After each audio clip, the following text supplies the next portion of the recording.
Bienvenue sur MEF Radio, place à l'interview.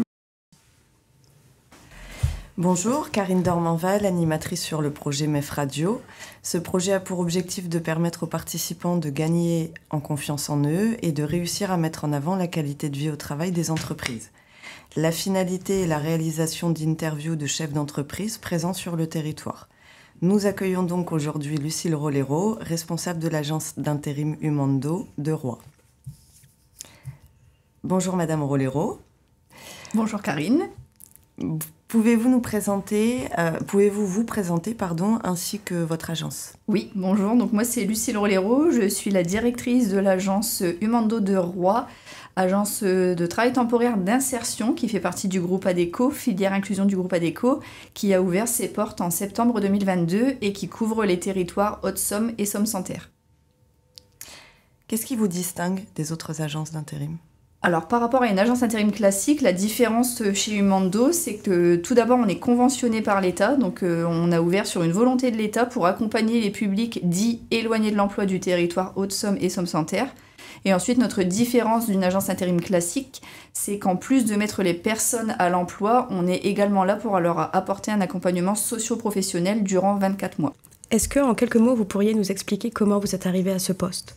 Oui, alors pour vous expliquer brièvement mon parcours, donc j'ai une licence en ressources humaines que j'ai réalisée en alternance dans une clinique privée sur Amiens, au service RH. Ensuite, j'ai travaillé toujours en RH au CHU d'Amiens pour gérer le pôle logistique-restauration. Et je suis arrivée par hasard chez Humando il y a 9 ans. J'ai commencé sur un poste de responsable recrutement accompagnement. Alors j'ai débarqué sans connaître ni l'intérim ni l'insertion.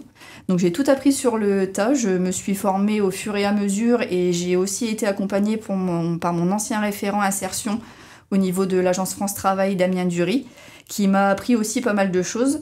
J'en ai profité pendant le confinement aussi pour faire une VAE pour préparer le titre professionnel conseillère en insertion professionnelle, que j'ai validé. Et ensuite, je suis montée en compétence sur un poste de ce qu'on appelle responsable développement accompagnement, donc on va dire plutôt sur une partie commerciale. Et ensuite, j'ai évolué sur le poste de directrice d'agence. Donc c'est vraiment en fait une évolution en interne. D'accord. Est-ce que vous pourriez juste expliquer ce que c'est VAE pour ceux qui ne savent pas ? Une VAE, donc c'est une validation des acquis et de l'expérience. Donc j'avais l'expérience de CIP à proprement parler, mais pas le diplôme. Donc j'ai profité du confinement pour présenter mon projet et passer devant un jury.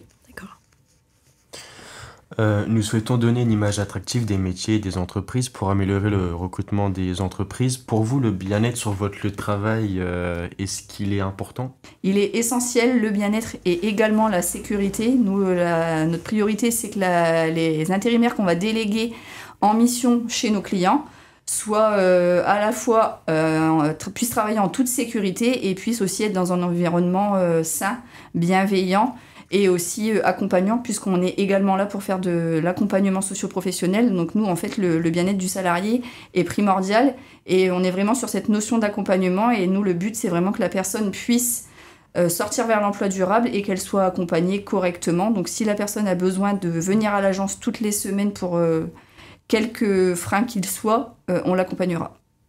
D'accord, ok. Et de quelle manière, du coup, vous les accompagnez ? Alors, on les accompagne déjà sur la remise à l'emploi, donc en leur proposant des missions intérim comme le font les autres agences. Et à côté de ça, donc on est vraiment sur cette notion d'accompagnement social. Donc, on va les accompagner sur le logement, sur les problèmes d'argent, sur la mobilité, la garde d'enfants, les finances, la justice, la santé, sur les addictions. On est vraiment là pour leur apporter un accompagnement social sur tous ces aspects-là. Et on les accompagne et on fait un bilan avec les personnes tous les 6 mois. Donc toutes les 6 mois, les personnes sont reçues en agence et on fait un bilan avec elles sur leur situation quand elles sont arrivées chez nous, où elles en sont 6 mois après. Donc on les accompagne vraiment sur l'aspect social pour leur permettre d'être à l'emploi et de sortir vers l'emploi durable. Et on les accompagne aussi sur tout le volet de la formation. Donc on peut proposer des formations qualifiantes comme juste par exemple passer un CACES. Portez-vous une attention particulière sur les conditions de travail proposées par les entreprises qui font appel à vous ? Oui, on est très vigilant sur les conditions de travail. Après, à savoir aussi qu'on fait partie du groupe ADECO. Donc, on a aussi un gros réglementaire juridique derrière. Donc quand on délègue les personnes, on s'assure en amont, par exemple, nous en amont, on va aller réaliser des analyses de poste pour aussi connaître l'environnement de travail dans lequel on va mettre nos intérimaires. Et puis après, sur les conditions de travail, oui, on est alerté si par exemple ils dépassent la durée légale de travail. On s'assure que nos salariés signent bien leur contrat de travail, qu'ils passent bien une visite médicale, qu'ils ont bien tous les EPI nécessaires pour réaliser leur mission et qu'ils sont aussi dans de bonnes conditions physiques et alimentaires par exemple pour pouvoir assurer aussi leur poste. Et depuis le Covid, est-ce que vous avez changé votre manière de recruter et d'élargir un petit peu votre façon de faire, par exemple en audio, enfin en entretien en visio? Alors non, nous on est exclusivement sur des entretiens physiques puisqu'on reste sur cette notion d'insertion. Donc on reçoit impérativement les personnes en entretien physique. Il n'y a pas d'inscription sur Internet, il n'y a pas d'inscription par téléphone. Les personnes sont obligatoirement reçues physiquement par ma collaboratrice Anaïs qui va recevoir les personnes pendant 1h, 1h30 en entretien. On ne délèguera pas quelqu'un en mission si on n'a pas rencontré la personne et qu'on ne connaît pas du coup son passé, son passif professionnel et aussi les difficultés qu'elle peut rencontrer et qui font qu'aujourd'hui, elle a des difficultés à aller à l'emploi.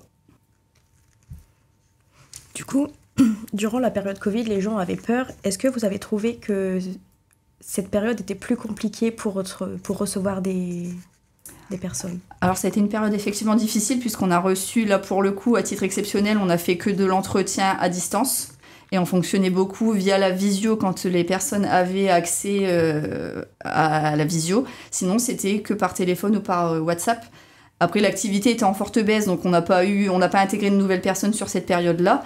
Mais c'est une période sur laquelle on est resté acteur, par exemple, sur l'agence d'Amiens, agence sur laquelle je travaillais auparavant, puisque c'est une période pendant laquelle on a accompagné un groupe de réfugiés politiques.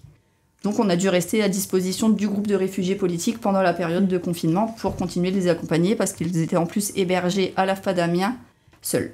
D'accord.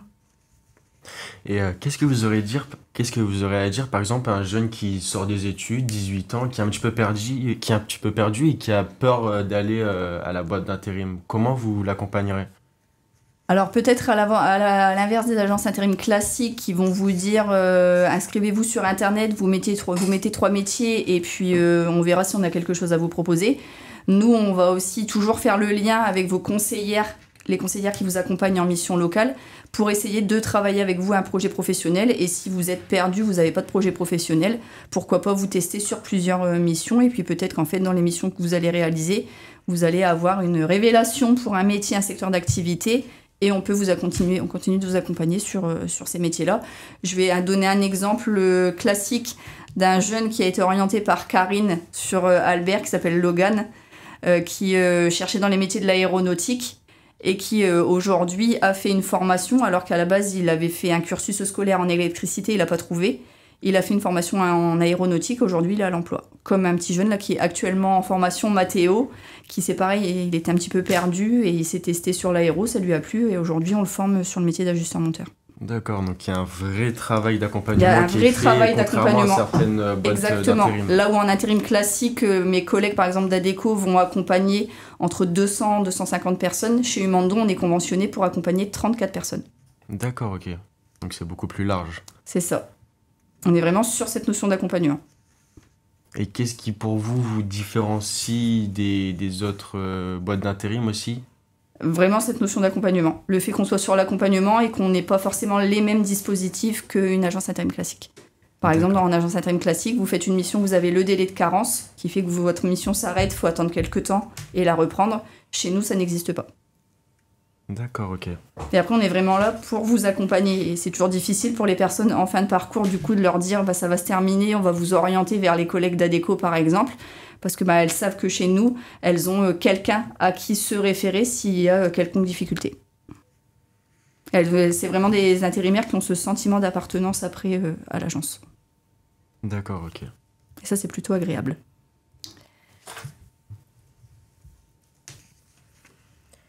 Quels sont les besoins actuels du territoire en matière d'emploi?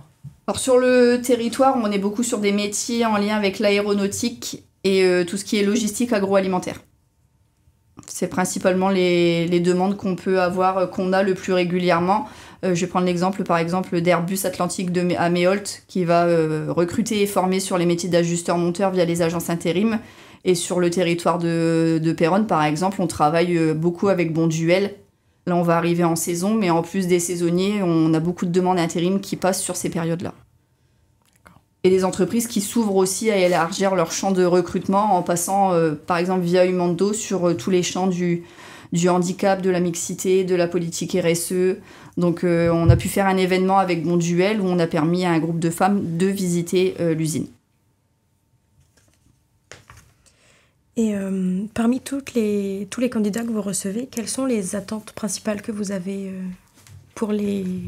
Que les personnes nous soumettent. Oui. Alors, leur trouver un emploi, parce qu'elles en ont marre d'être chez elles, et après aussi de les aider à solutionner le problème de mobilité. D'accord. Alors sur ça, on n'a pas de baguette magique, malheureusement. Nous, c'est bien souvent quand elles commencent une mission où on peut les accompagner. Mais le frein majeur du territoire et là où les intérimaires, les candidats nous attendent, c'est vraiment sur trouver une solution de mobilité. D'accord. Et vous, quelles sont vos attentes d'une candidature ? Alors j'ai envie de dire prioritairement le savoir-être, la motivation.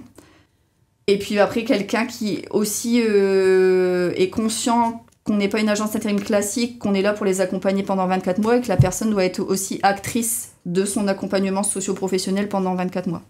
On va pas faire à sa place, on va l'accompagner mais on fera pas à sa place et qu'il faut qu'elle s'engage aussi à venir au bilan des 6 mois, etc. On vous remercie de nous avoir accordé ce temps d'échange et vous pourrez retrouver cette interview en podcast sur notre chaîne YouTube MEF Radio. Au revoir. Merci. Avec plaisir.